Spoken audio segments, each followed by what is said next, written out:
Merci, le plaisir est de vous présenter cette émission. Comme vous le savez, nous sommes dans l'émission La Vérité qui affranchit TV. De partout où vous nous suivez, nous vous remercions de votre fidélité. Comme vous étiez impatients de suivre la deuxième partie de notre émission, comme la fois passée, nous avions parlé sur un thème qui nous a dit la volonté de Dieu parfaite sur les mariages. Déjà une question a été traitée. De savoir aujourd'hui dans la nouvelle alliance, est-ce qu'un enfant de Dieu peut avoir deux ou plusieurs femmes? C'est pourquoi déjà nous vous remercions et nous continuons avec la deuxième partie de notre émission. Aaron Makonga que je suis devant la présentation de cette émission. Apôtre Timothée Mwasoka sera l'invité spécial de cette émission, à qui nous disons avec honneur bonjour et bienvenue l'homme de Dieu, Apôtre Timothée Mwasoka. Bonjour frère Aaron Makonga, bonjour chers téléspectateurs et téléspectatrices. Merci beaucoup, j'espère que tout va bien chez vous. Tout va bien par la grâce de Dieu. Merci beaucoup. Avant de continuer, je reçois aussi les participants dans cette émission. Celui que j'appelle le frère Gabriel Kioninono, à qui aussi nous disons bonjour et bienvenue dans cette émission, frère Gabriel. Bonjour, pasteur Aaron. Bonjour aussi à tous ceux qui sont abonnés à cette chaîne. Merci beaucoup, j'espère aussi tout va bien chez vous. Non, Dieu nous soutient, ça va. Ok, merci beaucoup. Déjà, nous continuons avec notre thème que nous vous avions parlé depuis la fois passée. C'est pourquoi nous vous demandons de vous abonner, de liker, de partager la vidéo afin de ne plus rater nos prochaines émissions. Alors, nous continuons avec le thème depuis la fois passée que nous avions parlé qui nous dit la volonté parfaite de Dieu sur les mariages. Alors, nous avions adressé la question à l'apôtre Timothée de savoir est-ce qu'aujourd'hui dans la nouvelle alliance, un enfant de Dieu peut-il avoir deux ou plusieurs femmes? Alors, nous revenons encore à vous, apôtre Timothée Mwasoka, parce qu'aujourd'hui, la question de la polygamie, c'est un grand problème que nous rencontrons dans le monde entier, même ici au Congo. Alors, que dites-vous par rapport à ce thème? Merci beaucoup. Ok. Nous sommes dans cette émission La Vérité qui affranchit pour éclairer les hommes et les femmes qui ont la soif de connaître la vérité. C'est là qui ont réellement besoin de se sauver. Et nous avons déjà répondu à la question de savoir si un enfant de Dieu aujourd'hui peut être polygame. En d'autres termes, si un enfant de Dieu peut avoir deux ou plusieurs femmes dans la nouvelle alliance, c'est non. La réponse est non. C'est qu'aujourd'hui, dans la nouvelle alliance, un homme ne peut pas avoir deux ou plusieurs femmes parce que c'est un péché. Tout celui qui a deux femmes, trois femmes, 4, 5, 6, je ne sais pas combien, vous irez en enfer. Vous serez consumé par le feu éternel parce que vous n'êtes pas dans la volonté de Dieu. Vous êtes désobéissant à la volonté de Dieu et vous n'aimez pas Dieu. Donc, là déjà, nous voyons que vous nous mettez en contradiction avec des grands pasteurs que nous suivons ici à Lubumbashi qui appuient la polygamie. Oui, il y a de grands pasteurs, de grands apôtres du diable qui appuient la polygamie, comme vous le dites. Parce qu'un homme de Dieu comme Paul, Pierre, Jean, André ne peut pas appuyer la polygamie. Comme j'ai dit autrefois, la polygamie n'est pas un mot biblique. C'est-à-dire ce n'est pas un mot qu'on peut trouver dans la Bible, mais la signification de ce mot est une vie que nous trouvons dans la Bible. Parce que polygamie veut dire une relation conjugale où une personne est mariée à plusieurs autres à la fois. C'est ça la signification même de la polygamie, où nous trouvons la polyandrie, polygynie. Mais dans la Bible, nous avons déjà expliqué dans notre premier numéro de l'émission la volonté parfaite de Dieu. Depuis le commencement dans la Genèse, nous avons vu ensemble avec vous comment Dieu a créé l'homme, ce que Dieu avait prévu, ce que Dieu avait planifié pour l'homme. Ce n'était pas la polygamie, c'était la monogamie. C'est-à-dire une relation conjugale où l'homme est marié qu'à une seule femme. Nous voyons le premier homme qui est Adam, n'avait qu'une seule femme. Donc Adam avait plusieurs côtes. Si vous lisez dans Genèse chapitre 2, à partir du verset 7, jusqu'au verset 25, et la Bible dit que Dieu a pris l'une des côtes d'Adam pour former la chair. Et cette chair est devenue la femme d'Adam, qui est Ève. Et ce n'était pas 2 femmes ou 3 femmes que Dieu avait formées. Mais Adam avait plusieurs côtes. C'est pourquoi on a dit Dieu a pris l'une des côtes. C'est qu'il y avait possibilité que Dieu prenne 2, 3, 4 côtes. Mais Dieu n'a choisi qu'une seule côte pour que Adam n'ait qu'une seule femme. Ça, c'est la volonté parfaite de Dieu. Et j'ai même défini autrefois, la volonté parfaite de Dieu, c'est que Dieu veut dès le commencement. Mais la volonté permissive, c'est-à-dire la permission de Dieu, c'est ce que Dieu avait permis dans un temps qui ne devait pas continuer jusque dans la Nouvelle Alliance. C'est pourquoi vous verrez que dans l'Ancienne Alliance, ou avant l'Ancienne Alliance, il y a une vie que Dieu avait permise aux hommes de mener.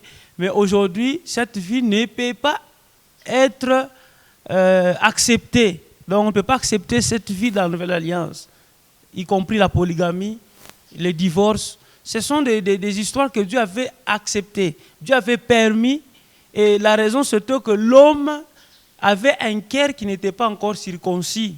Ah bon? Oui. Alors, la fois passée, vous nous aviez parlé que Dieu n'avait pas prévu une place sur la terre pour les polygames.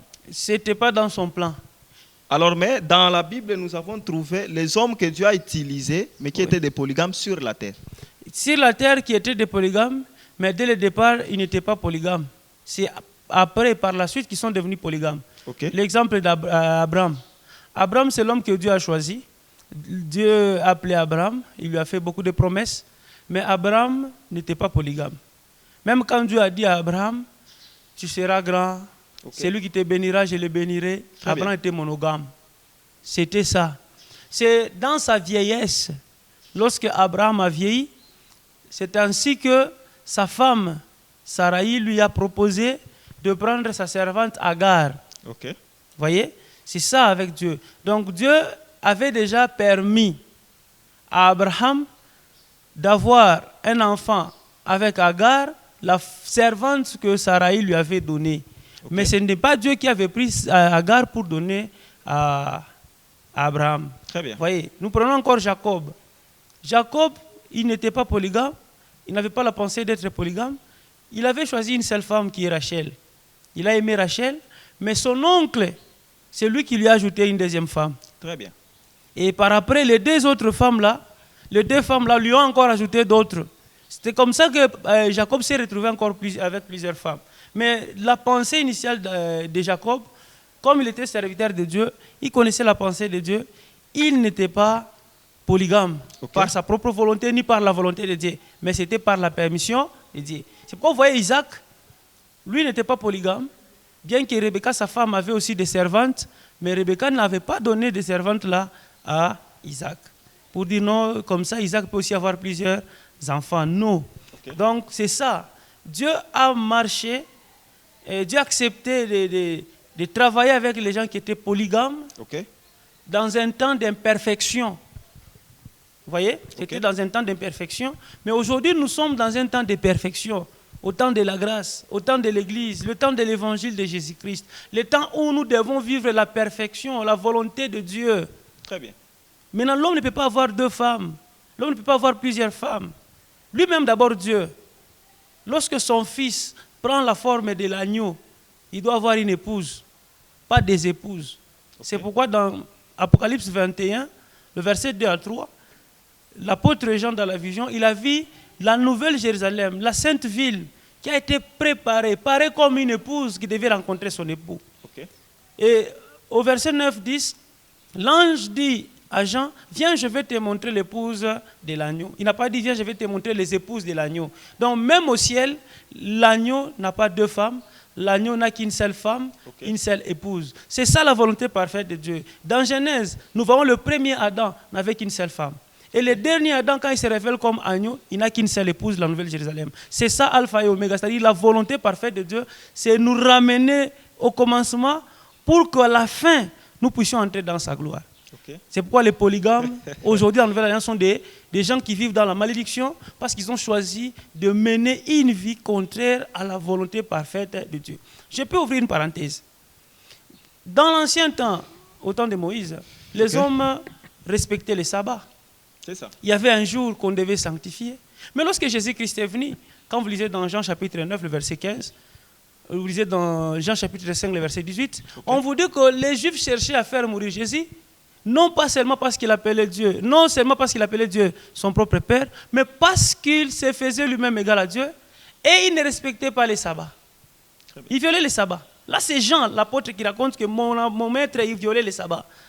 Les pharisiens aussi ont constaté dans Jean 9, 15 que Jésus violait les sabbats. Okay. Mais dans l'ancien temps, les sabbats, c'était la parole de Dieu. Okay. C'était un ordre que Dieu avait donné. Mais ce n'était pas une volonté parfaite. C'était une volonté permissive qui devait exister juste pour un temps. Donc il y a beaucoup de choses. Les sacerdoces lévitiques, par exemple. Très bien. Donc il y avait un sacerdoce lévitique. Sur ces sacerdoces se reposait la loi et autres choses, les alliances.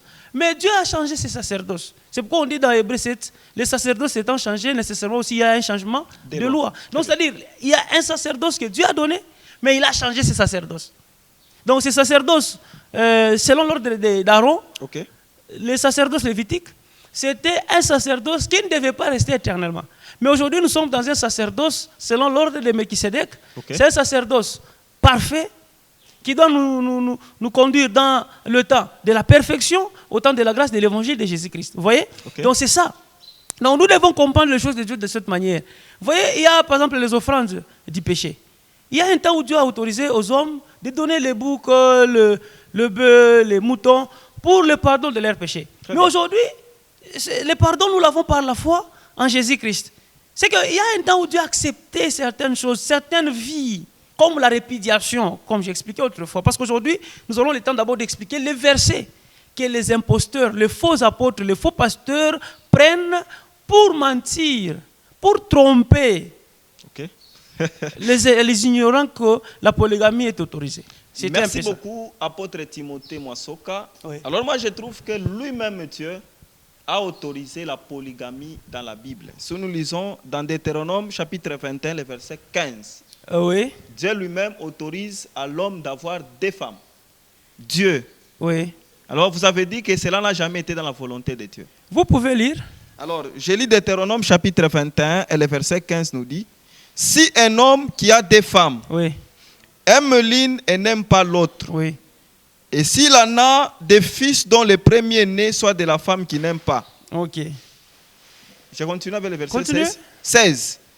Il ne pourra point, quand il partagera son bien entre ses fils, reconnaître comme premier-né le fils de celle qu'il aime, à la place du fils de celle qu'il n'aime pas, et qui est le premier-né. Merci beaucoup. Est-ce que lorsque vous avez lu ces passages-là, vous avez trouvé où Dieu est en train de dire, prenez deux femmes? C'est ça le problème. Mais vous allez voir des gens qui se disent pasteurs, ils prennent Deutéronome 21 pour dire que Dieu a autorisé la polygamie. Est-ce que là, Dieu a autorisé la polygamie? Mais si quelqu'un d'abord, dans cette parole, est-ce que Dieu a dit, je vous autorise, soyez des polygames? Non. L'homme, par son cœur impénitent, par son cœur mauvais, il a aimé la polygamie. Et parce qu'il a aimé la polygamie, Dieu maintenant lui a donné l'ordre à suivre dans cette vie de polygamie. Vous voyez? C'est que ce n'est pas Dieu qui a institué la polygamie, mais l'homme est entré dans la polygamie et Dieu maintenant lui donne l'ordre comment il doit vivre dans cette polygamie. Mais ce n'est pas éternellement. Il y a un temps où maintenant Dieu va mettre fin à ces choses, ce que nous allons voir avec vous. Vous êtes dans Deutéronome combien? 21-15. Deutéronome 21-15. Mais lisez aussi Deutéronome 24-1. C'est toujours Deutéronome. Deutéronome chapitre 24, le verset 1, nous lisons. Qu'est-ce que Dieu dit? Lorsqu'un homme aura pris et épousé une femme qui viendrait à ne pas trouver grâce à ses yeux, parce qu'il a découvert en elle quelque chose de honteux, il écrira pour elle une lettre de divorce. Et après la lui avoir remise à main, il la renverra de sa maison. C'est Dieu qui parle. Donc Dieu là, il est en train de dire, s'il arriverait qu'un homme se sent obligé, ou bien prend la volonté de renvoyer sa femme, il est libre de le faire. Vous allez me dire que Dieu a voulu que l'homme puisse commencer à chasser la femme ou à divorcer? Selon les versets, oui. Parce qu'il a autorisé le divorce. Il a donné l'ordre dans le mariage de cet homme qui a déjà la pensée de renvoyer la femme. Comme de l'autre côté aussi, il a donné l'ordre dans le mariage de cet homme qui a envie d'avoir plusieurs femmes. Okay. Mais lorsque Jésus est venu, est-ce que Jésus a appuyé cette pensée de répudier la femme? Non. Jésus a dit non, on ne peut pas répudier sa femme. Okay. Mais là-bas dans Deutéronome, on dit oui, vous pouvez répudier votre femme. Pourquoi maintenant Dieu a accepté là-bas? C'est ça la question même que les pharisiens ont posée à Jésus-Christ. Okay. Ils ont dit, Seigneur, mais pourquoi Moïse nous a autorisés? En d'autres termes, pourquoi Dieu nous a autorisés? Il a dit, à cause de la dureté de votre cœur. C'est-à-dire, dans Deutéronome 21, 15, Deutéronome 24, 1, c'est la même chose. Deutéronome 21, 15, c'est la polygamie. Okay. Deutéronome 24, 1, c'est la répudiation, le divorce. Les deux choses-là sont entrées dans le mariage à cause du péché. Okay. Mais la volonté de Dieu, c'était maintenant d'amener l'homme à la perfection. C'est que de sortir ces deux histoires, la répudiation et la polygamie. Mais là-bas, c'est comme si c'était autorisé. Mais ce n'était pas la volonté parfaite de Dieu. Il ne faut pas s'appuyer seulement sur Deutéronome 21, 15. Ici, Dieu dit, si un homme a deux femmes. Mais dans 24, 1, il dit encore, si un homme veut chasser sa femme. Mais dans Matthieu, maintenant, qu'est-ce que Jésus dit? Lisez Matthieu 19. Alors, nous lisons Matthieu chapitre 19. Oui. Nous commençons par le premier verset. Il est le verset 3, c'est mieux pour gagner le temps. Le verset 3. Les pharisiens l'abordèrent et dirent, pour l'éprouver, est-il permis à un homme de répudier sa femme pour un motif quelconque? Tu vois, est-il permis à un homme de répudier sa femme à cause d'un motif quelconque? Très bien. Au verset 7, les pharisiens ont ajouté quoi? Le verset 7. Pourquoi donc lui dirent-ils, Moïse a-t-il prescrit de donner à la femme une lettre de divorce et de la répudier? Enlève maintenant le mot là Moïse, ou bien le nom Moïse, mais là Dieu. Parce que Moïse est un serviteur de Dieu. Tu peux maintenant lire. Le verset 7. Oui. Pourquoi donc lui dirent-ils, Dieu a-t-il prescrit de donner à la femme une lettre de divorce et de la répudier? Vous voyez que ces gens-ci ont la même pensée que les gens qui sont dans la polygamie aujourd'hui. Okay. Ils se sont dit non. Dans Deutéronome 24, 1, Dieu a permis à l'homme de donner la lettre de divorce. Tu vois, ils disent quoi? Dieu a permis. Mais ce n'était pas sa volonté, c'est la permission. Okay. La permission n'est pas la volonté. La permission, c'est l'autorisation qui donne le pouvoir de faire ou de ne pas faire, de Très dire bien. ou de ne pas dire. Mais la volonté, c'est le désir de faire ou de faire ou de ne pas faire. Okay. C'est que Dieu a sa volonté, mais Dieu peut permettre ce qui n'est pas sa volonté, mais la conséquence, c'est toi-même l'homme qui doit subir. C'est ça le problème. Okay. Là, ils accusent maintenant Dieu, devant Jésus. Ils disent, Moïse était un prophète, mais Dieu nous a permis de divorcer. Mais Jésus a dit quoi, verset 8? Quelle est la réponse de Jésus? Alors, 19, le verset 8. Oui. 8, il est écrit. Oui. Il est répondu. Jésus répondit. C'est à cause de la dureté de votre cœur que Moïse vous a permis de répudier vos femmes. Ok, maintenant enlève le mot là Moïse, mais Dieu. Parce que Moïse, ce qu'il donnait, c'était Dieu qui donnait. Très bien. Le verset 8, il est répondu. Oui. C'est à cause de la dureté de votre cœur que Dieu vous a permis de répudier vos femmes. Tu vois, c'est à cause de la dureté de votre cœur que Dieu vous a permis de répudier vos femmes. Et quand est-ce que Dieu a permis? Deutéronome 24, 1. En d'autres termes, maintenant pour la polygamie, Dieu a permis. Oui, il a permis. Lisez au verset 6, 5 et 6. Qu'est-ce que Jésus dit dans Matthieu 19? Alors, Matthieu 19, les versets 5 à 6, nous lisons. Oui. Et qu'il dit, il dit, c'est pourquoi l'homme quittera son père et sa mère, oui, et s'attachera à sa femme, et les deux deviendront une seule chair. Tu vois, l'homme quittera son père et sa mère. Quand on dit sa mère, l'homme n'a qu'une seule mère ou plusieurs mères? Une seule mère. C'est que ça, c'est un pronom possessif. Okay. Et ce pronom possessif peut s'expliquer de plusieurs manières. Très bien. Mais le pronom possessif ne donne pas l'autorisation d'avoir plusieurs femmes. Ce n'est pas la volonté de Dieu. Aujourd'hui, il y a des polygames qui disent ceci. Okay. Ça, c'est ma Bible. Okay. Ce n'est pas que j'ai une seule Bible. Je peux avoir 10 Bibles Je vais dire, celle-ci c'est ma Bible, l'autre aussi c'est ma Bible. Donc c'est-à-dire, quand je dis ma Bible, cela veut dire que je n'ai pas une seule Bible. Quand on dit sa mère aussi, cela veut dire qu'il n'a pas une seule mère. C'est ça, non? Très bien. Ça, c'est être sorcier. Un homme peut avoir combien de mères? Une seule. Maintenant, quand on dit sa mère, c'est combien de mères? Donc il ne faut pas prendre l'adjectif possessif pour justifier son impudicité. Et je peux encore aller très loin. Ce n'est pas la grammaire qui nous enseigne la volonté de Dieu. Ce n'est pas ma tasse, notre votre lait qui est la volonté de Dieu dans les mariages. Qu'est-ce que Dieu veut dans les mariages? Le problème, ce n'est pas sa femme. Parce que tu as dit, c'est sa femme. Est-ce que toi, sa femme devient la volonté de Dieu? La volonté de Dieu, c'est de savoir est-ce que Dieu veut que tu aies 2 ou 3 femmes dans la nouvelle alliance. C'est ça le problème. Vous voyez, frère Aaron. Donc là, Dieu ne veut pas que l'homme puisse avoir 2 femmes ou 3. C'est au verset 6 que Jésus explique maintenant son problème aux pharisiens. Il dit quoi, 6? Le verset 6. Ainsi, ils ne sont plus 2. Ils ne sont plus 2. Mais ils sont une seule chair. Oui. Que l'homme donc ne sépare pas ce que Dieu a joint. Verset 4 maintenant. Tu peux retourner au verset 4. Le verset 4. Oui. Il lui répondit. Jésus répondit. N'avez-vous pas lu ce que le Créateur au commencement fit l'homme et la femme? C'est ça la volonté de Dieu. Quand Jésus est venu, c'est pour nous ramener au commencement. Au commencement veut dire quoi? Nous ramener dans la pensée parfaite de Dieu. L'homme n'avait qu'une seule femme. C'est pourquoi il dit, n'avez-vous pas lu qu'au commencement Dieu fit l'homme et la femme? Très bien. Pas l'homme et les femmes, l'homme et la femme. C'est ça même la pensée de Jésus. C'est bon, apôtre Timothée, nous prenons, je crois, la réaction de la part des frères Gabriel Kioni. Oui. Alors, vous avez la parole. D'accord, merci. Apôtre. Oui, frère Gabi. Pour le cas de cet homme qui a déjà 3 femmes, oui. Si ce dernier veut donner sa vie à Christ, oui. Qu'est-ce que la Bible lui dit par rapport à sa vie? Merci, je vais répondre directement. Aujourd'hui, dans la Nouvelle Alliance, celui qui a 3 femmes, il vit dans l'impudicité, il vit dans la prostitution. Donc, vous me demandez de vous donner la réponse sur la question de savoir si quelqu'un est dans la prostitution et veut se convertir, qu'est-ce qu'il va faire? C'est abandonner la prostitution, c'est abandonner l'impudicité.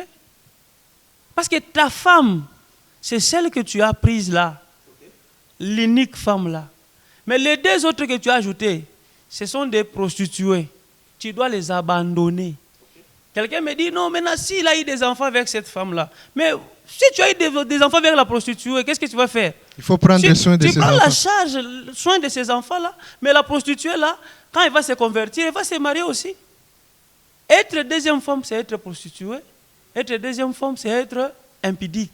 Donc les 2e femmes, 3e femmes n'iront pas au ciel? Il n'y a pas un ciel pour eux. Aujourd'hui, dans la Nouvelle Alliance, elles n'iront pas au ciel. Donc dans vos assemblées, il n'y a pas de 3e femme, de polygames? Tu ne peux même pas participer dans les cultes. Parce que je vais vous donner un passage biblique que les imposteurs aussi utilisent pour dire que dans l'ancien temps, au temps des apôtres, il y avait des polygames dans l'assemblée. C'était faux. Mais Jésus était venu pour le pécheur.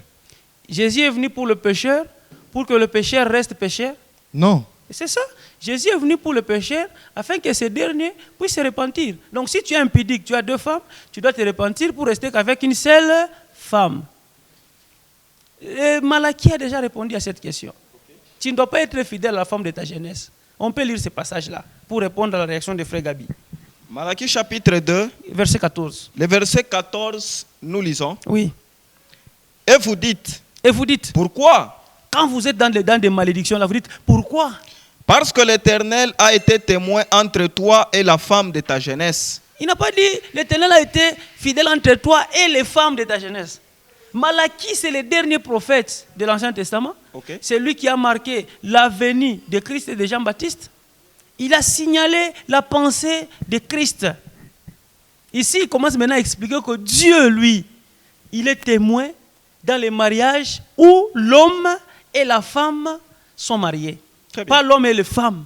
Il dit, moi je suis témoin entre toi et la femme. Donc, vous autres là, les autres femmes là, Dieu n'est pas témoin de vos mariages là. Tu peux répéter ce passage. 14, Malachie chapitre 2, 14. Et vous dites, pourquoi? Parce que l'Éternel a été témoin entre toi et la femme de ta jeunesse. Pas les autres là. Vous, le 2e, 3e bureau, Dieu ne vous connaît pas. Parce qu'il n'est pas témoin de vos relations là. Ok. Ce sont des relations de la prostitution. Continue. À laquelle tu es infidèle. Tu vois? Donc l'homme ici avait déjà une femme. La femme de sa jeunesse. D'abord cette expression, quand on dit jeunesse, jeunesse veut dire début. Ok. La première femme. C'est ça la jeunesse dont on parle là. Très bien. Il dit, j'étais fidèle entre toi et ta première femme. Entre toi et la femme que tu as épousée au début. Mais là, tu es maintenant infidèle à cette femme. Très bien. Mais être infidèle, c'est quoi? C'est ajouter d'autres femmes. C'est ce que c'est Malachie qui enseigne. Continue. Bien qu'elle soit ta compagne et la femme de ton alliance. C'est la femme de ton alliance. L'homme ne peut pas avoir deux femmes d'alliance. 3 femmes d'alliance. C'est une seule femme. Parce que l'homme quittera son père et sa femme, s'attachera à sa femme, pas à ses femmes. Okay. Quand on dit à sa femme, nous voyons l'exemple d'Adam et Ève. Adam n'avait qu'une seule femme. C'était sa femme. Et c'est pour cette raison que Dieu a dit sa femme. Ce n'est pas pour autre, comme les prostituées interprètent mal l'adjectif possessif que je ne cesse de répéter. Continuez. Le verset 15. Oui. Nul n'a fait cela. Nul n'a fait cela. Avec un reste de bon sens. Tu vois? Donc, c'est-à-dire tous ceux-là qui sont polygames, Dieu les considère comme des fous. Il dit, même aujourd'hui. Même aujourd'hui. D'abord, là, c'est dans l'Ancien Testament. Tu vois, les gens qui ont l'Esprit de Dieu, ils comprennent la pensée de Dieu. Dans Genèse, nous voyons des polygames. Dans Exode, dans Deutéronome. Mais lorsque Dieu veut clôturer avec le dernier prophète, Malachie, il donne maintenant sa pensée exacte sur le mariage. Il dit, vous voyez tous les polygames que vous avez rencontrés dans la Bible, nul parmi ceux qui sont polygames n'a accepté, n'est entré dans cette vie de polygamie avec un bon sens. C'était seulement avec les désirs charnels. Bundumba bunapanda, jobanengiamu. Polygamie. Ce n'était pas un bon sens. Très bien. Donc, là maintenant, Dieu est en train de nous donner la pensée exacte de sa volonté. Un seul l'a fait. Tu vois? Pourquoi? Parce qu'il cherchait la postérité que Dieu lui avait promise. Tu vois le problème? Dieu est en train de justifier Abraham. Il dit, il y a ceux-là qui sont polygames aujourd'hui, disent, Abraham, il était polygame. Mais Dieu dit, non, lui, il l'a fait d'un bon sens. Mais vous autres ici, vous êtes entrés dans la polygamie comme des fous. Quand on dit bon sens, c'est-à-dire quelqu'un qui raisonne. Et Dieu dit, Abraham, lui, il n'avait pas la pensée d'être polygame. Ce n'était pas le désir charnel, la folie de la chair qui lui a poussé dans la polygamie. Regardez David, il a tué juste un mari d'autrui pour prendre sa femme. C'est que la chair là, les péchés qui montait dans le cœur de l'homme, qui lui poussait à avoir 2 ou plusieurs femmes. Mais avec Abraham, ce n'était pas le cas. Il était monogame jusqu'à sa vieillesse. Maintenant, comme il avait besoin de la postérité, sa femme aussi lui a proposé. Et déjà, c'était sa faiblesse. Et il a accepté de prendre la servante pour avoir un fils qui doit être héritier. Et Dieu dit, pour lui, quand je commence à examiner parmi les hommes, lui, Abraham, il avait un bon sens. Parce qu'il cherchait la postérité. Mais vous autres ici, vous avez agi comme des animaux. Parce que l'animal n'a pas d'intelligence. Ah bon? Mais c'est ça. Relisez les versets, papa. Le verset 15. Oui. Nul n'a fait cela avec un reste de bon sens. Donc, nul n'a été infidèle à sa femme avec un bon sens. Un seul l'a fait. Donc, lui, Abraham, était infidèle à la femme de sa jeunesse qui est Sarah. Mais avec un bon sens. Pourquoi? Et pourquoi? Parce qu'il cherchait la postérité que Dieu lui avait promise. Donc lui, Abraham, c'est en cherchant la postérité qu'il s'est retrouvé avec 2 femmes. Donc ni n'était ça. Abraham ne devait pas avoir 2 femmes. Mais regarde maintenant les autres ici. Qui prennent des petites filles. Un papa de 60 ans, parce qu'il est tellement dérangé par la chair, l'impudicité, la prostitution. Et ils vous disent même, il faut s'aimer des vierges. C'est ça la condition. Il cherche des filles de 15 ans, 16 ans. Il se dit, je suis fiancé. Il n'a même pas honte, hein. Le monde ici est compliqué. C'est l'esprit du diable. Ça, je vous donne le verset là pour que vous compreniez que Dieu n'est pas pour la polygamie. Merci beaucoup. Alors, je reviens à frère Gabriel Kioni. Je crois qu'il a aussi une réaction. Oui. Apôtre. Oui. La volonté de Dieu, c'est que tous les hommes soient sauvés et qu'ils parviennent à la connaissance de la vérité. Aujourd'hui, les polygames qui vous entendent, s'ils désirent réellement être enfant de Dieu, oui, qu'est-ce qu'ils doivent faire? ils doivent renoncer à la polygamie. C'est comme quelqu'un qui est impudique qui me suit. Qu'est-ce qu'il peut faire pour être enfant de Dieu? C'est renoncer à l'impudicité. Mais la Bible dit que chacun reste dans l'état où il était. Toi, tu es intelligent, frère. C'est même le passage que je voulais prendre pour aider les gens qui nous suivent. Que Dieu soit dans loué. Deutéronome chapitre 7, le verset 20, si je ne me trompe pas. C'est quand un verset. Tu n'as même pas trouvé ce verset-là? Je cherche. Ok, Deutéronome chapitre 7. Donc, tu es déjà dans ma pensée. J'ai voulu aider. Il y a ceux-là qui disent non, tu dois rester avec tes 4 femmes parce que c'est dans l'état où Dieu t'a appelé. Est-ce que c'est... Lisez 1 Corinthiens 7, 20. Alors, nous lisons 1 Corinthiens chapitre 7. Oui. Le verset 20, il est écrit Oui. que chacun demeure dans l'état où il était lorsqu'il a été appelé. Tu vois? Que chacun demeure dans l'état où il est lorsqu'il a été appelé. Et quand tu as été appelé polygame, tu restes polygame. Tu vois déjà le problème de l'interprétation maléfique. C'est le verset. Ce n'est pas le verset. Le verset 20. Au verset 19, on explique maintenant cet état-là. Okay. Lisez maintenant 19, vous allez comprendre que c'est de ce passage-là on est en train de parler. Alors, 1 Corinthiens 7, 19. La circoncision n'est rien. Donc il parlait de la circoncision. Donc si tu es circoncis, ce n'est rien. Et l'incirconcision n'est rien. Tu n'es incirconcis, ce n'est pas un problème. Mais l'observation des commandements de Dieu est tout. C'est ce qui est important. C'est pourquoi au verset 20, il dit, si tu es incirconcis, laisse dans cet état. Si tu es comme c'est l'état de la circoncision et non pas de la polygamie. Okay. Cher polygame, arrêtez. Ce passage n'est pas pour la polygamie. Lisez maintenant le verset 19 et 20, que les hommes comprennent. 1 Corinthiens 7, 19, il est écrit. Oui. La circoncision n'est rien. Oui. Et l'incirconcision n'est rien. C'est ça. Mais l'observation des commandements de Dieu est tout. Oui. 20. Que chacun demeure dans l'état où il était lorsqu'il a été appelé. Il parle de l'incirconcision et de la circoncision. Il vous dit que si quelqu'un doit demeurer dans l'état où il a été appelé, maintenant si une femme a 2 hommes, elle doit aussi demeurer dans l'état où Dieu l'a appelé. C'est ça, non? Ok. Mais quand même, nous savons que la polygamie... Un homme qui est déjà vraiment alcoolique, impudique, mais c'est son état. Okay. Qu'il reste dans cet état. Vous voyez les problèmes. Quand on veut justifier la prostitution avec les versets bibliques, ça ne tient pas lorsque vous rencontrez avec les gens qui ont la vérité. Apôtre, vous ne savez pas que dans l'assemblée que nous trouvons dans la Bible, il y avait des polygames si nous lisons dans 1 Corinthiens chapitre 5. Mais j'avais déjà parlé au début de cette émission que je suis là pour expliquer tous ces versets-là. Okay. Même de Exode 21, 10 là. Okay. Que les autres donnent pour dire non, et c'est permis d'avoir 2 femmes. Il faut être... Ça fait pitié. Hein? Okay. Je vous dis, ça fait pitié. Quand vous n'avez même pas le temps de lire la Bible, de méditer, de comprendre la volonté de Dieu, on va vous mentir avec les versets bibliques. Ce n'est pas tout celui qui dit, il est écrit, qui a l'esprit de celui qui a écrit. Okay. Même le diable a dit aussi, il est écrit. Mais il n'a pas l'esprit de Dieu. C'est pas, il est écrit, il est écrit. Revérifiez, examinez, pour savoir réellement si vous êtes dans la foi. Très bien. Vous avez qui pour modèle? 1 Corinthiens chapitre 5. Surtout, j'aime bien dans la version Semer. Okay. Dans la version Semer, tu peux lire d'abord dans votre version là. Je vous cherche la version Semer.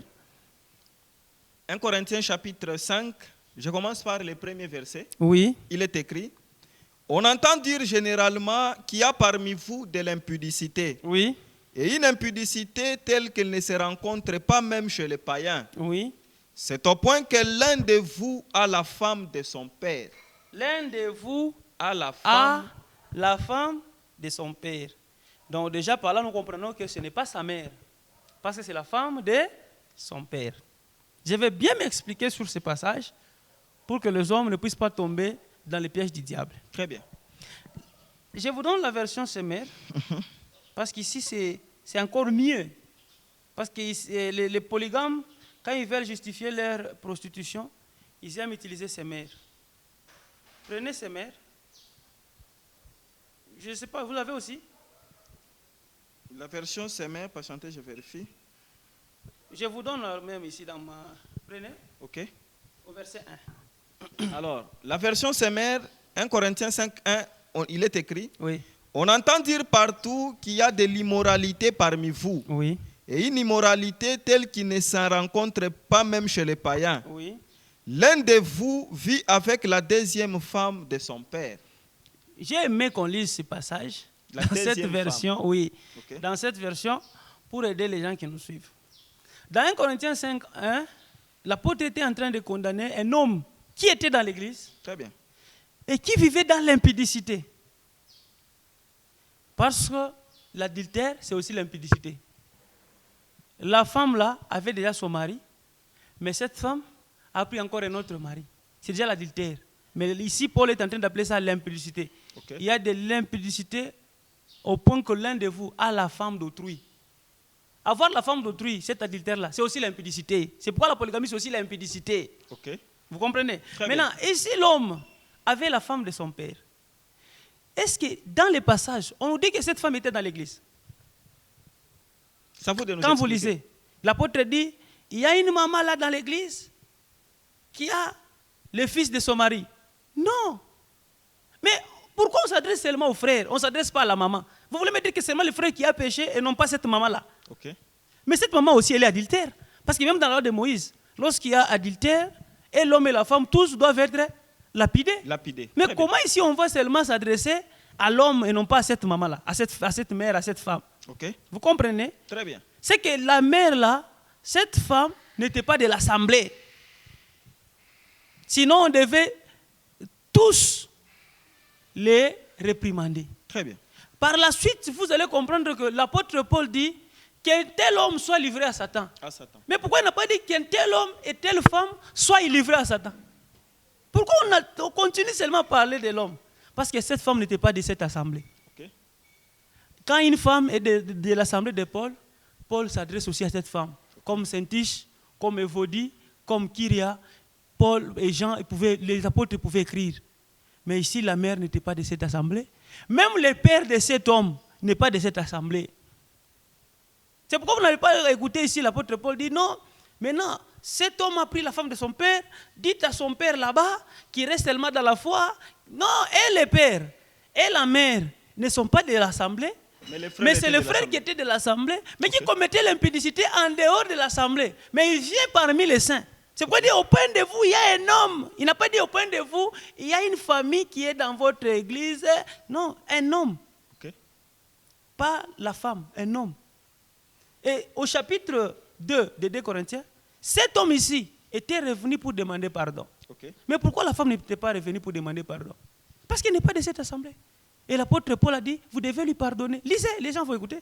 Alors, nous lisons 2 Corinthiens, chapitre 2. Je commence par... Mais au verset 5 et 6. Le verset 6, il est écrit. Oui. Il suffit pour cet homme du châtiment qui lui a été infligé par le plus grand nombre. Oui. 7. En sorte que vous devez bien plutôt lui pardonner et le consoler. Au lieu de dire vous devez leur pardonner, parce que vous devez les pardonner, et l'homme et la femme. Okay. On dit vous devez pardonner cet homme. Ok. Continuez. De peur qu'il ne soit accablé par une tristesse excessive. Parce qu'on l'avait déjà livré à Satan. Il était en train maintenant de mener une vie de tristesse. C'est pour verset 11 rapidement, qu'est-ce que Paul dit? Le verset 11. Afin de ne pas laisser à Satan l'avantage sur nous, car nous n'ignorons pas ses desseins. C'est qu'à chaque fois que nous livrons quelqu'un entre les mains de Satan, Satan est en train de le détruire et il aura l'avantage sur nous. Parce que nous n'ignorons pas son dessein. C'est pourquoi l'apôtre, quand il disait il faut le livrer à Satan, il dit afin que son esprit soit sauvé. Donc même quand on livre quelqu'un entre les mains de Satan, ce n'est pas pour que cet homme se perde. C'est pour que quand il sera dans la difficulté, il va se repentir, Dieu peut le sauver. Par rapport à ce verset, apôtre Timothée, avant de revenir à frère Gabriel, oui. Si par exemple un papa se convertissait qui a des femmes, oui. Et que vous obligez au papa d'abandonner une seule femme et oui. qu'il refuse, oui. Qu'est-ce que vous allez faire avec cet homme? La réponse est seulement dans ce passage. Dans 1 Corinthiens chapitre 5, les versets 11 à 12, ils vont lire à la maison. Okay. L'apôtre Paul dit ôtez les méchants du milieu de vous. On va les chasser. Mais c'est un méchant. C'est la Bible, non? Vous chassez une âme? Ce n'est pas une âme. C'est un pécheur. Ôtez les méchants du milieu de vous. Ah bon? Mais c'est écrit, lisez, ils vont écouter. 1 Corinthiens chapitre 5, le verset 11. Commencez par 7. Le verset 7, nous lisons. Oui. Faites disparaître les vieux levains. Donc vous devez faire disparaître les polygames, les prostituées, tout là, les voleurs, les menteurs, les ivrognes. Parce que les gens qui s'enivrent là, ils iront en enfer. Prendre l'alcool, c'est un péché dans la Nouvelle Alliance. C'est un péché. Tous les alcooliques iront en enfer. Vous n'avez pas le ciel de Jésus-Christ. Vous avez votre ciel avec le diable, c'est l'enfer. Mais vous allez chasser tout le monde parce que l'église c'est un lieu de pécheurs, parce que nul n'est saint. Il n'y a pas un verset biblique qui dit que l'église est un lieu de pécheurs. Ah, ok. Et il n'y a pas un verset qui dit que nous, les chrétiens, ne sommes pas des saints. Ce n'est pas le verset biblique. Très bien. Oui, lisez. Afin que vous soyez une pâte nouvelle. Vous voyez, donc c'est-à-dire nous devons faire disparaître. Et au verset 11 et 12. Le verset 12. Qu'ai-je en effet à juger ceux du dehors? C'est que les gens qui sont en dehors de l'église là, nous n'avons pas à les juger. N'est-ce pas ceux du dedans que vous avez à juger? Vous devez juger les gens du dedans. Pour ceux du dehors, Dieu les juge. Les gens qui sont en dehors de l'église là, les pécheurs qui sont polygames, Dieu va les juger. Ôtez les méchants du milieu de vous. Ôtez les polygames du milieu de vous. Ôtez les prostituées du milieu de vous. Ok. Alors, je reviens. Le frère Gabriel aussi a une réaction. Mais apôtre, pour cette maman qu'on a trompée, parce qu'il y a vraiment des hommes tellement malins, oui, très risés là, oui. On lui a trompé, on lui a dit non, moi, je n'ai pas de femme. Et par la suite, la maman découvre que non, l'homme qui était venu vers moi, oui. Il a 2 femmes. Oui. Qu'est-ce que la maman là peut faire face à cette situation? Mais la maman là, elle est libre. Cet homme-là, c'est un impudique. Dans 1 Corinthiens 7, l'apôtre Paul a déjà dit que l'homme ne répudie pas sa femme et que la femme ne répudie pas l'homme. C'est possible que la femme puisse répudier l'homme. Ah bon? Et l'apôtre, mais c'est écrit, on va lire avec vous. Le frère Aaron va chercher, on va lire dans 1 Corinthiens chapitre 7. Il dit que l'homme ne répudie pas sa femme et que la femme aussi ne puisse pas répudier l'homme. Parce qu'elle a aussi la possibilité de répudier l'homme. Donc la femme a le droit aussi de répudier l'homme. Oui, et l'apôtre Paul dit même, femme, ne répudiez pas votre homme parce que vous pouvez les sauver. Okay. Donc elle a la possibilité de répudier. Un impudique, il est prostitué, il est adultère, infidèle. Si la femme dit, c'est cet homme ici, j'ai des preuves, c'est un infidèle, il va les répudier. Elle va plutôt les répudier. Nous lisons 1 Corinthiens 7, le verset 12. Oui. Aux autres, oui. Ce n'est pas le Seigneur, oui. C'est moi oui. qui dis. Oui. Si un frère a une femme non croyante, oui. et qu'elle consente à habiter avec lui, oui. qui ne la répudie point. Qui ne la répudie point. Donc c'est-à-dire l'homme ne peut pas répudier sa femme. Et puis j'ai aimé, quand on dit aux autres, ce n'est pas le Seigneur, c'est moi. Okay. Mais quand il dit c'est moi qui? Okay. Au verset 10, il explique. Le verset 10. À ceux qui sont mariés, j'ordonne, non pas moi, mais le Seigneur. Tu vois le langage de Paul. Il faut bien comprendre. Il dit, à ceux qui sont mariés, j'ordonne, non pas moi, mais le Seigneur. C'est que lui, l'ordonne, mais c'est le Seigneur. Okay. Ici, il dit, ce n'est pas le Seigneur, c'est moi, mais c'est le Seigneur. Parce qu'à la fin, il dit, je crois aussi avoir l'Esprit de Dieu. Le verset 13. C'est pourquoi l'apôtre Pierre dit, quand vous lisez Paul, il y a des points difficiles à comprendre. Okay. Et c'est pourquoi les gens disent, non, ici c'est Paul. Mais dans 1 Corinthiens 14, 37, Paul dit que tout ce que je vous ai écrit est un commandement du Seigneur. Okay. Mais c'est lui qui écrit. Continue. Le verset 13. Oui. Et si une femme a un mari non croyant, et qu'il consent à habiter avec elle, et que le mari dit non, je peux habiter avec toi, ma femme, qu'elle ne répudie point son mari. Donc elle peut répudier si elle veut. Ah bon? C'est pourquoi on dit, si la femme croyante répudie aussi le mari croyant, elle doit demeurer sans se marier. Okay. Soit elle doit encore se réconcilier avec son mari. C'est que la femme aussi a le pouvoir de répudier son mari. C'est pas comme les impudiques ici qui disent aux femmes, non, tu sais, c'est nous les hommes qui pouvons prendre 2, 4 femmes. Toi, la femme, tu ne peux pas parler. La Bible dit, elle peut te répudier. Ah bon? Mais c'est ça. Tu te dis, non, c'est moi qui ai. C'est moi qui ai. Mais c'est la. On a lié avec toi où? C'est la Bible, non? Ah bon? Elle peut te répudier, c'est écrit. On dit qu'elle ne répudie pas. Quand on dit qu'elle ne répudie pas, elle peut faire quoi? Elle peut répudier. Elle peut répudier. Et on a dit, si elle répudie son mari, qu'elle fasse quoi? Quand elle se sépare avec son mari, qu'elle reste sans se marier. Très bien. C'est si et seulement si le mari est croyant. Okay. Mais si le mari est non croyant, l'apôtre dit, si les non croyants se séparent, qu'ils se séparent. Très bien. C'est ça Dieu. Mais la femme qui va répudier son chef. Écoutez, cette répudiation pour la femme, c'est ce que Paul appelle séparation. Donc, elle va partir. Toi, avec ta prostitution là de l'impudicité, de la polygamie, tu restes là. Elle sera mariée à un homme monogame pour former un couple monogame. Mais si l'homme a beaucoup de biens, ils vont partager le bien ou bien qu'est-ce qu'ils vont faire? Mais ils vont... Les divorces, c'est comment? Comment les gens divorcent là? C'est ça le problème. C'est la parole de Dieu. Donc l'apôtre Paul a donné la solution à tout. La femme peut dire, oui, bwana anakuwa ndumba, anaongeza deuxième femme, moi je ne peux pas accepter ce mariage. C'est fini.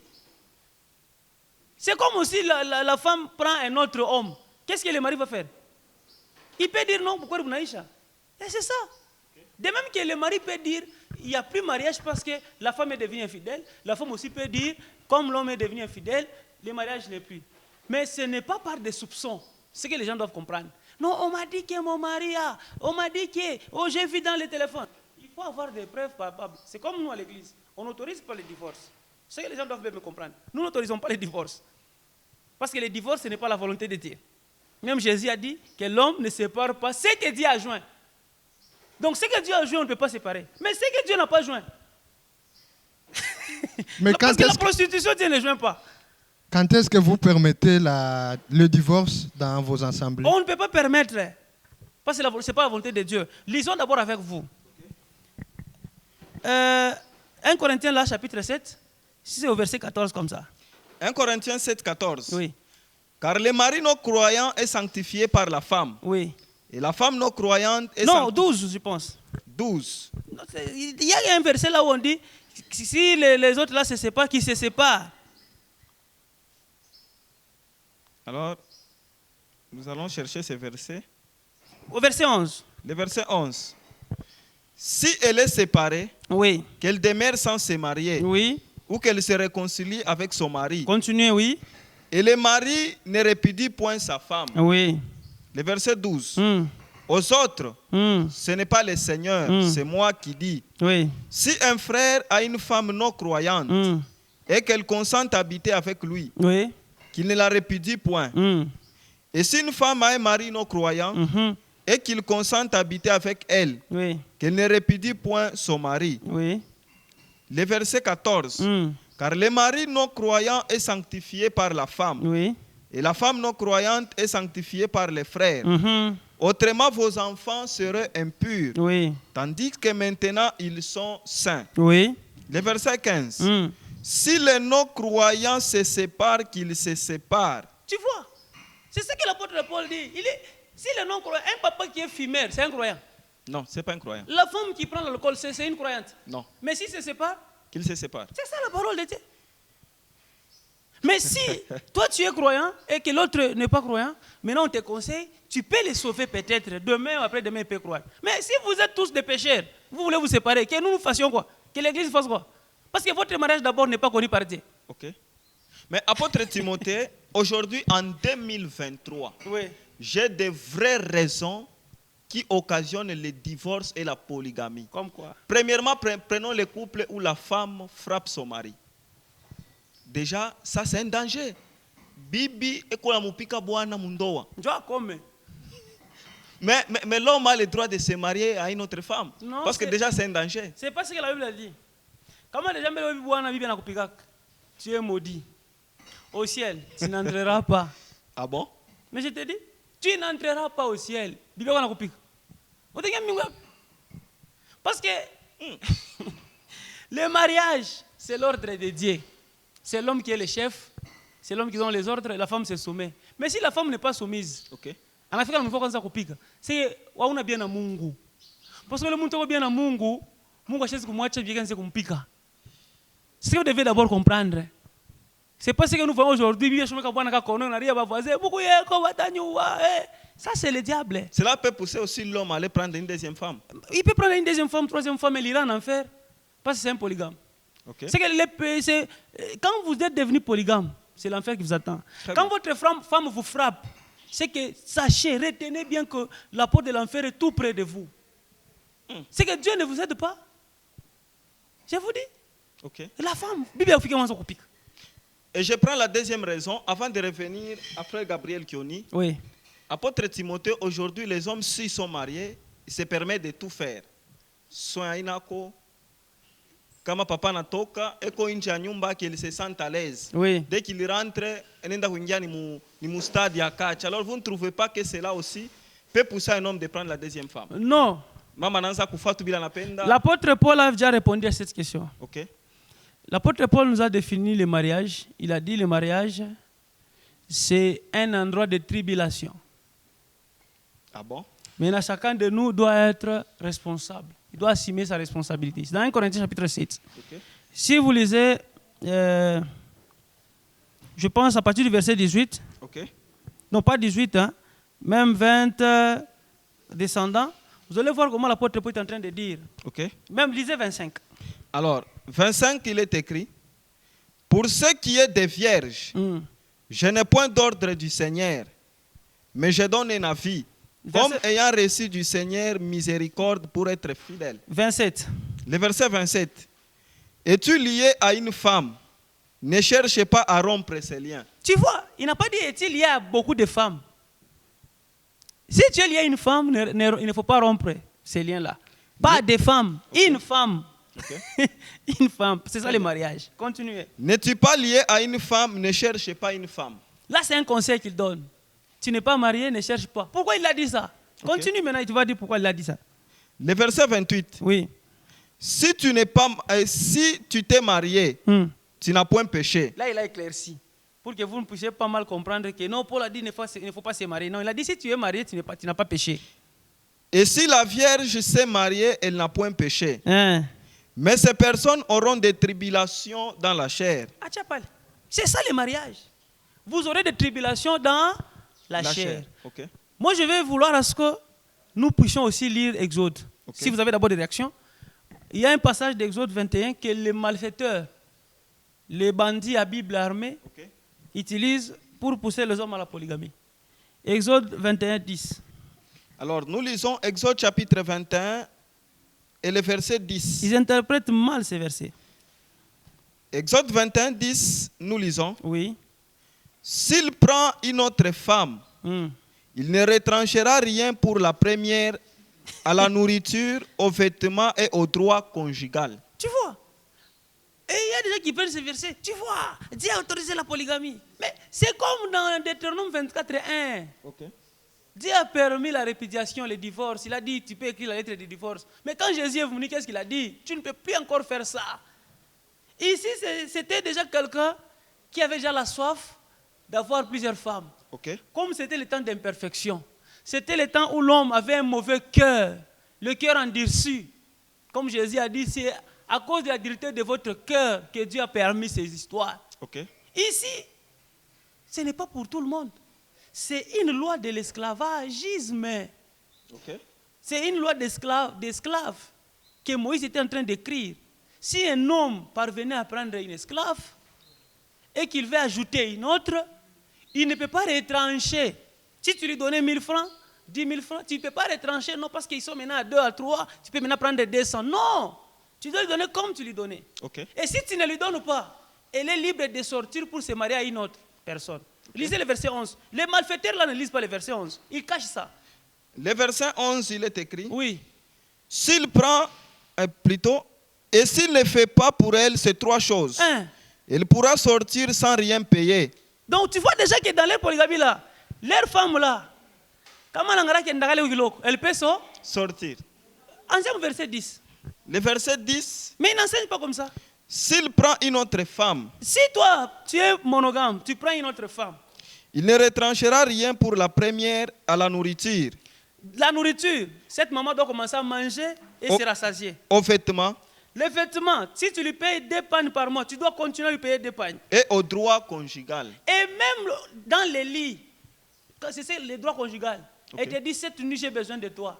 Tu ne peux pas dire, non, non, comme vous êtes à 4, là c'est lundi, l'autre c'est mercredi. Il dit, tu ne retrancheras rien. Okay. Même tous les droits conjugaux. Maintenant, si tu ne fais pas ces 3 choses-là, la nourriture, les vêtements et les droits conjugaux, au verset 11. Le verset 11. Et s'il ne fait pas pour elle ces 3 choses, oui, elle pourra sortir sans rien payer, sans donner de l'argent. C'est pourquoi, maman, toi qu'on enseigne que la polygamie c'est bien, et que tu constates que ton mari ne fait pas de toi ces 3 choses, ne fait pas pour toi ces 3 choses, la Bible, au verset 11, t'autorise de quitter. Donc tu n'es pas adultère. Parce qu'il vous donne Exode 21, 10, pour dire que tu peux être polygame. Okay. Et aussi, toi la femme aussi, tu as un verset, au verset 11. Okay. On te dit que non, non, tu peux aussi partir. Maintenant, toutes les mamans ici, okay, elles vont partir. Parce que c'est ça la Bible. Très bien. C'est ça la Bible. Frère Gabi, vous pouvez réagir parce qu'on est presque à la fin. Très bien. C'est l'écriture, non? Apôtre, vous avez parlé longuement sur la polygamie. Oui. J'ai parlé également précédemment que la volonté de Dieu, c'est que tous les hommes soient sauvés et qu'ils parviennent à la connaissance de la vérité. Oui. En conclusion, qu'est-ce qu'on peut retenir au sujet de la polygamie aujourd'hui dans la nouvelle alliance et selon la volonté parfaite de Dieu? Merci. Selon la volonté parfaite de Dieu, vous allez m'aider à lire ces versets rapidement. 1 Timothée chapitre 4, le verset 12. C'est ça la volonté parfaite de Dieu. Alors, nous lisons 1 Timothée chapitre 4 et le verset 12, il est écrit que personne ne méprise ta jeunesse. Là, Dieu s'adresse aux dirigeants, c'est ça la volonté. Même si tu es jeune comme moi, que personne ne méprise ta jeunesse. Mais sois un modèle pour les fidèles. Vous les dirigeants, arrêtez d'enseigner la polygamie. Soyez des modèles pour les fidèles. Parce que je vais donner le passage où on dit tu dois avoir une seule femme. C'est ça la volonté parfaite de Dieu. En parole. En parole. En conduite. En conduite. En charité. En charité. En foi. En foi. En pureté. En pureté. Ça, c'est Dieu. C'est que les dirigeants doivent être un modèle en conduite. Toi, tu as des femmes, tu te conduis comme une bête. Permettez les termes. Tu es comme un animal. Tu n'es pas un bon modèle. Parce que 1 Timothée chapitre 3, le verset 2, qu'est-ce que Dieu dit aux dirigeants? 1 Timothée 3, 2. Il faut donc que l'évêque soit irréprochable. Mettez sur l'évêque dirigeant, pour que les gens comprennent ce terme dirigeant.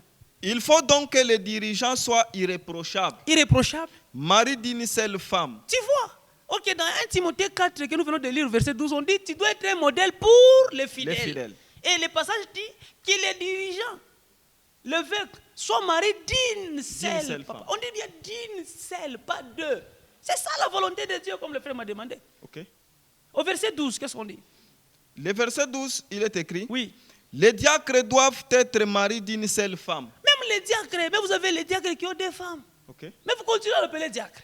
Vous continuez à aller dans cette église. Mais vous irez en enfer. Parce que Dieu dit que les diacres, lisez aussi Tite, les diacres doivent être mariés d'une seule femme, pas deux.